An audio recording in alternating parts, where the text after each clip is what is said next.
আসসালামু আলাইকুম রহমতুল্লাহি বারাকাতু। দেশে প্রবাসে কাছে এবং দূরে যে যেখানে আছেন প্রত্যেককে ধন্যবাদ জানিয়ে আমি আরও একটি স্বপ্নের ব্যাখ্যা বলতে যাচ্ছি। প্রিয় বন্ধুরা, আজকে যে স্বপ্নের ব্যাখ্যাটা বলবো সেটা থাম্বনেল দেখে অনেকেই বুঝে ফেলেছেন, এজন্যে কথা লম্বা না করে আলোচনায় চলে যাই। এর আগে একটি কথা বলে নেই, সকলে আমাদের চ্যানেলটি সাবস্ক্রাইব করবেন।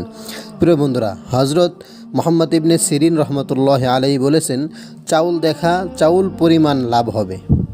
অর্থাৎ যে পরিমাণ চাউল আপনি দেখবেন সেই পরিমাণ লাভ আপনার হবে। হজরত ইব্রাহিম কিরমানি রহমতুল্লাহ আলাইহি বলেছেন, পাকানো চাউল খেতে দেখা আশাপূর্ণ হবে, কল্যাণ ও বরকত লাভ হবে। অর্থাৎ পাকানো চাউল, রান্না করা হয়ে গেছে এমন চাউল, সেগুলো যদি খেতে দেখে তাহলে কল্যাণ ও বরকত লাভ হবে।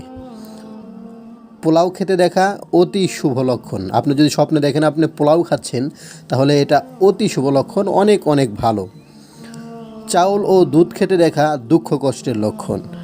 এ পর্যায়ে বন্ধুরা, যদি চাউল এবং দুধ এই দুইটাকে খেতে দেখেন তাহলে এটা দুঃখ এবং কষ্টের লক্ষণ। হজরত জাফর সাদেক রহমতুল্লাহ আলাইহি বলেছেন, চাউল স্বপ্নে দেখার 3 প্রকারের ব্যাখ্যা হতে পারে। 1, অর্থ সম্পদ; 2, আশাপূর্ণ হওয়া; 3, কল্যাণ ও মুনাফা লাভ।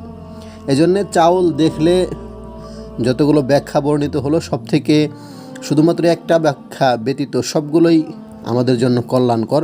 শুধু চাউল এবং দুধ এই দুইটা একসাথে খেতে দেখলে দুঃখ কষ্টের লক্ষণ, আর বাদ বাকি যেগুলো গেল সবগুলোই আমাদের জন্য লাভবান হওয়ার লক্ষণ। প্রিয় বন্ধুরা, আশা করি সকলে বুঝতে পেরেছেন। সকলে আমাদের সাথেই থাকবেন। আসসালামু আলাইকুম ওয়া রাহমাতুল্লাহি ওয়া বারাকাতুহু।